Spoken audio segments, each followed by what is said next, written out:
And it is very important to be intentional about what patterns of attachment are we repetitively creating in the daily life of any child.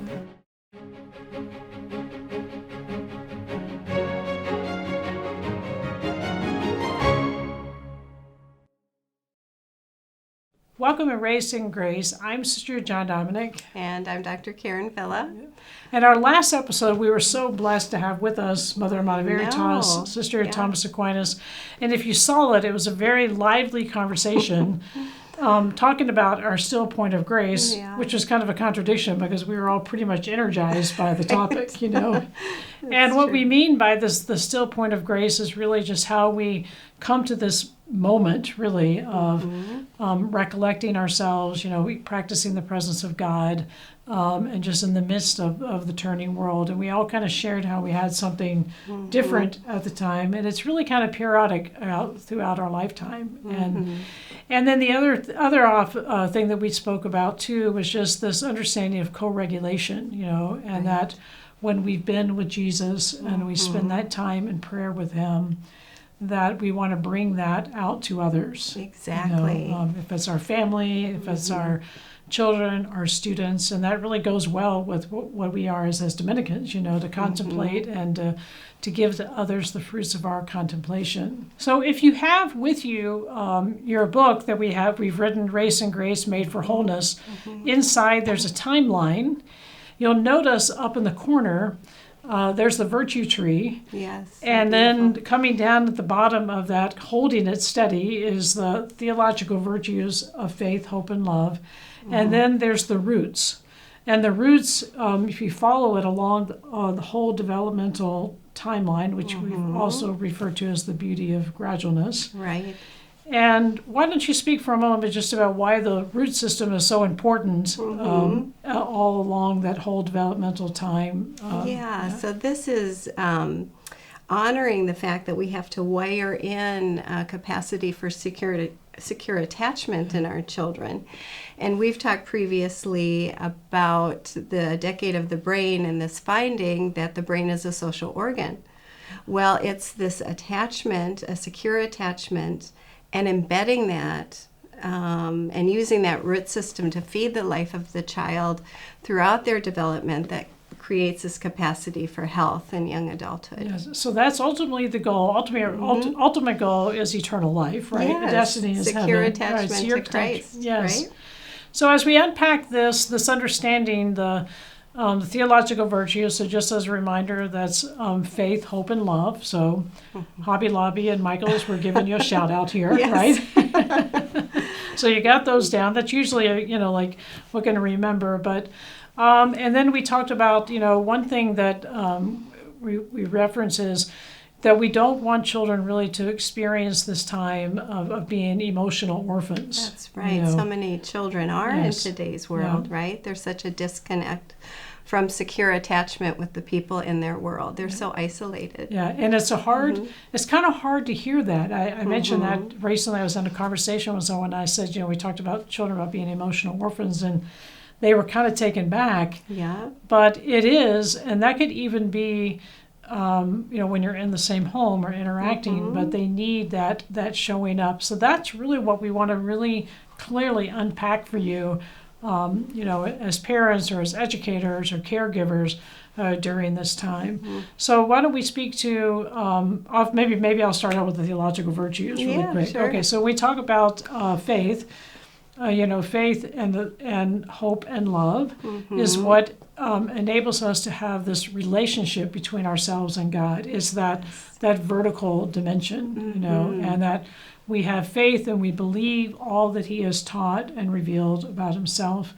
Hope is that we have this rooted, anchored trust of all that he's done for salvation. Yeah. And obviously we know that love is what really binds everything together. The greatest of these, right? The greatest of everything, right. And the next episode we'll be talking about more of the horizontal part of the cross with the cardinal virtues and how that's actually lived out. Okay. But today we're thinking about with the the theological virtues, and then these 4 pillars here of the secure attachment, which also does kind of branch out too, but it flows from it, yes. And if you go back to our logo of the feather in the hands, the theological virtues are meant to create what we call a holding environment for children, that they're held in the context of faith, hope, and love. They see it. It's communicated to them. And this is what creates this holding environment so they can mature well. And they first learn that from you, from us, from the parents, and they have that life experience, you know. Right, so we need that still point with Christ, so that I think Mother was talking about how we increase these virtues in Mass, and then we leave Mass to go share these with the people in our lives, and children in particular need these in order to grow well. And again, raised in grace is God's life that brings it, you know, brings it to fullness. So with the 4 pillars, and what might those be? Sure. Yeah. So Dr. Siegel, again, the father of interpersonal neurobiology, wrote this series of parenting books for parents, where he's taken the findings from interpersonal neurobiology and translated them into very practical strategies for teachers and parents in daily life. And he summarized the attachment research, which is a huge undertaking to take this vast field of scientific inquiry, and distilled it down to these 4 pillars of secure attachment. He's amazing how he can just synthesize everything. Does that. Yeah, it's incredible. Yeah, so it makes it very understandable. And these 4 pillars of secure attachment are safe, seen, soothed, and secure. And he reviews those in the book, again, as the holding environment that helps children to mature well. So the book where he unpacks all of it is called The Power of Showing Up, but we'll give you a condensed version here and to help you understand each one of these key fundamental pillars. So when we talk about safe, so obviously it's safe in the environment and people that are around, but I think it goes a little bit deeper than that. So so of course there's physical safety, and every parent and teacher knows that they need to keep the children in their care physically safe. But just as important is kind of this emotional and relational safety, that a child knows that they can trust the adults in their life to be safe to interact with, that an adult never becomes like a source of fear and threat to a child. And the reason that's so important is because all healthy brain development is based on that sense of safety. You know, I think we reviewed the neurosequential model, that the brain grows in this particular order, 1, 2, 3, from safety to relationship to cortical learning. And safety is the portal. Right.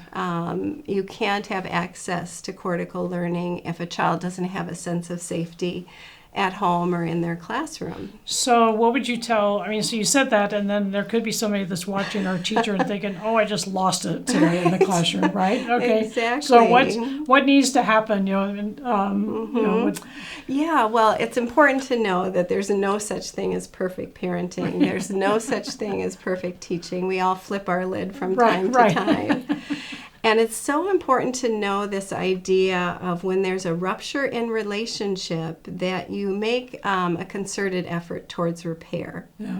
You don't want to leave a child in a dysregulated state of emotion, and especially in a state of disconnection where they start to feel unsafe.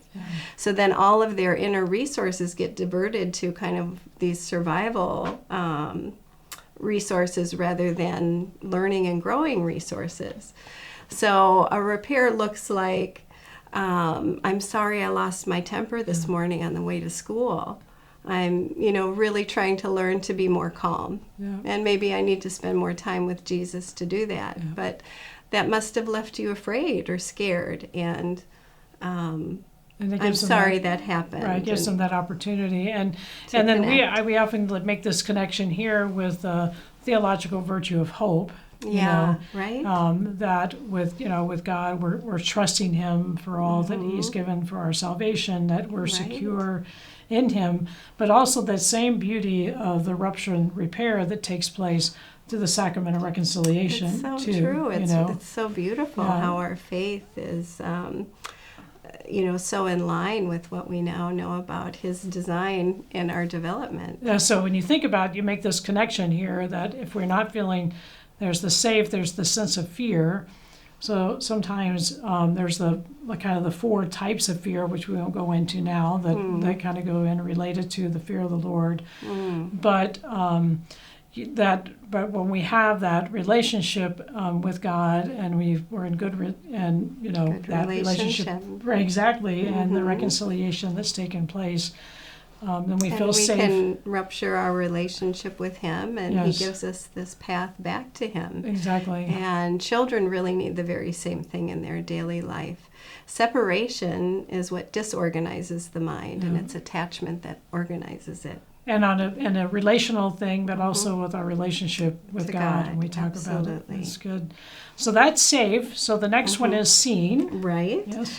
So this is the idea that parents care about the subjective experience of their child. So, what is going on in their inner world. We use this idea of attunement, that they're tuned in to what's going on with the child beyond what they see. So what are a child's feelings? What are their motivations? What are they struggling with? And that we as a caregiver try to understand that. That's called attunement. And it also refers to mind sight. Okay, well, you may have to define that for us. Well, it's kind of like it sounds, that right. you have the sight to see beyond what's visible. Right. You see into the mind of a child, and you're able to care about that and articulate certain important things about that. Okay, so I got a question for you. So oftentimes, obviously, you being a clinical neuropsychologist, right? Yeah. People can kind of get into this mind reading thing, right? I mean, other people and anticipating it. So how would you make is there a distinction? Well, this is we all want to be known and seen. Right. I mean, this is what I hear a lot as a clinical psychologist, is when people aren't seen, that they get so dysregulated and distraught. But I think it's different than mind reading because it's infused with care. Yes. This is how I love you, is by knowing you very personally and very individually and very uniquely, by understanding your inner world. And I can also communicate about my inner world, and this is how we connect. And parents very uniquely know the inner world of their children, and teachers know their students. Right, and that's how you learn that sense of empathy, right? Right. Yeah, Yes, and you see that's that, where it comes from. And understand. So, and again, we make this connection too with the theological virtue of faith, right? Okay. That we see with the eyes of faith, Right. knowing that into the inner mind of God, but we also know that He sees us, Very uniquely and individually. in the relationship. So again, we talk about the vertical part, and we see this too experienced in this horizontal relational part that children experience with adults and with one another, how it's just kind of being lived out. All right, so what's the third one here? The third one is soothed, Okay. and that's also like it sounds. That's the idea that when a child becomes dysregulated and distraught, which inevitably they will, because growing up is hard and they're little and they feel helpless, that we take the time to help to comfort them. And they know that even though life is hard, they're still loved, and there's a way out of that, and they can regulate and they can develop resilience, which comes from being soothed. So, and that would begin, I would think that would also begin when they're young. Like, I've heard and read as we've been studying, it's really not good to sometimes you have to let them cry it out, but they always need to be soothed even when they're an infant, and to feel that. Yeah, we would say especially when they're an infant, if our viewers go back to what we did with the first 1,000 days, this kind of soothing, responsive care in those first 2 years of life is so critical in establishing a sense of trust for a child. So leaving a child with a lot of dysregulated emotion is a bad idea. And if they get on the bank of chaos or the bank of rigidity and we leave them there, then that starts to be wired into their system, and then they have other problems. So would co-regulation also tie in here? Absolutely. Yes, and how? Yeah. So I would think that the importance of the parent having this Still calm, point, right? Still point is going to help soothe and calm. So if my emotions are reacting, then that's going to also be happening. The child's going to react to that, and that'll be heightened. Yeah, so one way I think about that is it's a teacher's and a parent's job to stand between a child and the world and regulate the amount and type of stimulation that they have. So we are acting as filters for that.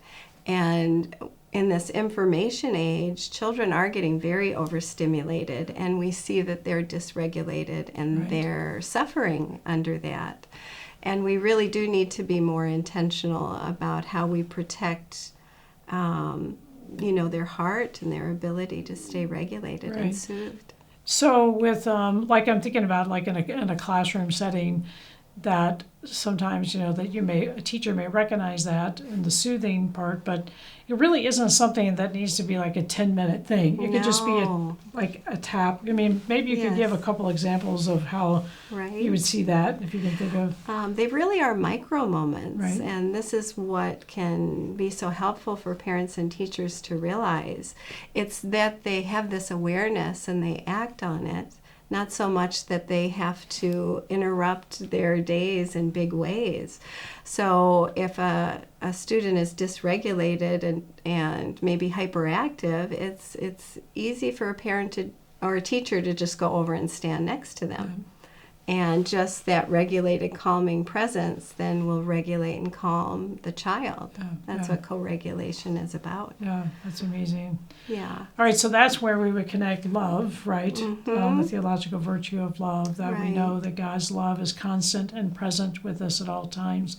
And so this leads us to what we hear a lot about out there now, so I think the importance of secure attachment. Right. So, and this is a summary of all that research, which is a really robust finding that these patterns of attachment in childhood have so much to do with adult functioning. This is what the longitudinal studies are showing. And it is very important to be intentional about what patterns of attachment are we repetitively creating in the daily life of any child. So that they, trust the adults, that they feel like they can communicate openly with them, that no matter what happens, that relationship with them is secure. Well, this is how they internalize a sense of confidence and security themselves that then informs so much that they do in their young life and throughout their whole adulthood. So again, this is this healthy attachment. We hear about the attachment theory. So how would you describe an insecure attachment? So generally, an insecure attachment is when a child can't soothe themselves. They can't be soothed, and they don't feel good turning to relationships and to the people in their life. So all three of these things that we talked about, the safe, seen, and soothed, are all a part of the creating the secure attachment. Okay, I'm sorry, I didn't mean to interrupt you. That's but okay. I'm just trying to make those connections. Okay. Yeah, so this research was being done, I would say, in the late 80s. And then we had the Decade of the Brain, where we put together all of this research to see that the brain is being wired in the context of daily attachment experiences. And so they flowed one from the other. And about 50% of us get a secure attachment in childhood. Oh, wow. Yeah. And we're here, so maybe we'll flip a coin, right? Right. And then a third to a half of us don't get a secure attachment. Okay. And there are different kinds of insecure attachment that we've observed. One is called anxious preoccupied. Okay. And the anxious preoccupied type we find comes out of a lot of inconsistent parenting, inconsistent availability. Sometimes my parent is kind, sometimes they're not kind. Okay. That creates preoccupation, like what kind of environment am I going to get today? Right. Okay. And then that becomes a part of them, and then they relate to the world in kind of a very anxious way. Okay. And they're preoccupied with what is the world going to be like, and if they're preoccupied with that, they're not going to have a lot of resources left over for learning and growing. Okay. And then another one was the dismissive avoidant attachment. And these were the kids who, when they reunited with their parents, would kind of have their backs to them, and they would look like it didn't matter to them. Oh, interesting. But what we found when we took kind of physiological markers, so they looked dismissive on the outside, but on the inside they looked more anxious and dysregulated. So would you, if I were going back to what we had, the conversation about the polyvagal theory, would they be Right. more up like On frozen? the rigid side, Yeah, right. frozen Okay. and Okay. frozen and rigid. Okay. And the anxious one would be more they're stuck in a fight or flight, attachment relationship. Okay, so if there's a teacher, because I'm like, so again, if you're watching here, you're thinking, okay, I get it, but what do I do? Or if I'm a parent or I'm a teacher and I see that, is there any... Well, I was going to talk about one more I'm sorry. attachment I'm style. sorry. Go That's ahead. okay. Yeah. It's kind of an important one. Yeah. So there's a third one called a disorganized attachment. And this is when a child's system says, I'm supposed to seek out my attachment figure for safety, but at the same time, that person is a threat and they're not a safe person. Mm-hmm. So they have two pathways in their mind, one that teaches them to seek out their attachment figure and one that teaches them to stay away from a threat. And so there's a paradox there, and these are the kids who look disorganized and fragmented because they can't reconcile those two paradoxical systems being activated at the same time. And this is when a parent becomes a threat and leaves a child in a state of unsafety, that this attachment style becomes firmly in place. Okay. It's a sad situation. I know it is. Yeah, it's very sad, and you just, and I'm sure that, especially if you're educators or people that have interaction with children, you're gonna recognize some of these things. Or maybe, if you're a parent here and you're thinking, oh my goodness, Yeah. So I don't know if there's any suggestions or if anything that comes to mind to kind of help bring this back or well, I heard Dan Siegel say that fate favors the prepared mind. And when you know this attachment literature as a parent and you value safety, seen, soothed, and secure, I think it really prepares your mind and informs your daily interactions with children. So it's important for us to know that our relationships, the relationships that children see amongst the adults and the relationships that adults have with children are so organizing and so important. And that's why, again, if you notice again on the timeline, why hopefully you can understand why we're showing the root system here of the theological virtues, or the same thing of the safe, seen, soothed, and secure throughout that whole time, that whole timeline, their lifespan. Even, I would say it's even beyond those years that we've kind of laid out in the timeline. It is. It's our entire life. It is our entire life. And these childhood attachment experiences inform, we find, adult attachment experiences. And for those, 30 to 50% who don't get a secure attachment, they can come to have what we call an earned secure attachment.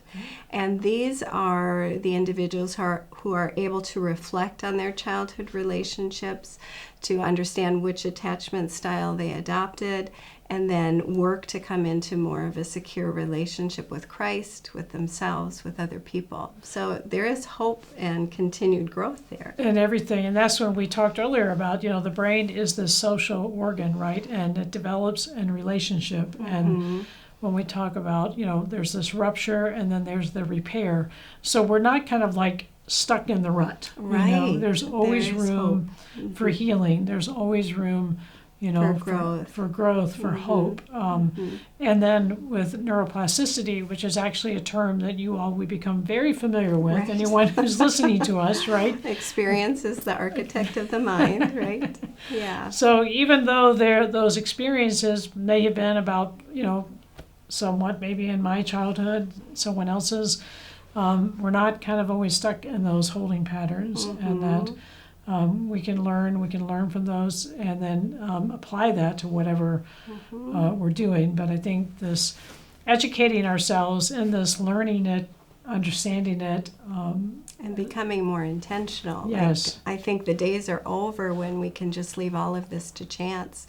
We have the grace of this incredible science now, and what's going on in society calls for us to be more intentional. And this is the way to do it, is to understand these principles and carry them into daily life. And it's really, very providential that we do have the science, like you said, Right. And especially in our time and our culture, when there is so much overstimulation that's coming and just almost like pressing in, and we see this increase of the anxiety Right. and the depression among people, young people in particular, or even, adults. So a lot of researchers watching over this would say it's these suboptimal attachment experiences that are driving a lot of this anxiety, depression, and dysregulation. And, the introduction of the internet and the phone, they're finding that parents being so much on their phones, they aren't able to have these attachment experiences with children. Right. And so children are getting dysregulated very easily and don't have this sense of security on the inside. Yeah. So it's very important to give that, the relational look, that spend the time, this power, this true power of showing up. Right. I think we both were talking about, there's all these things, we're talking about the phone, but I'm talking about seeing something real, right? But showing the expressions of children when they see their parents at a play, isn't it or they're cool? or at a sports game. This is all of a sudden this delight that comes over them, and being a principal of a school for so many years and watching so many Christmas plays or school plays. As soon as that parent walks in, the child knows. That's right. And that's the beauty of how important that things. person is to them.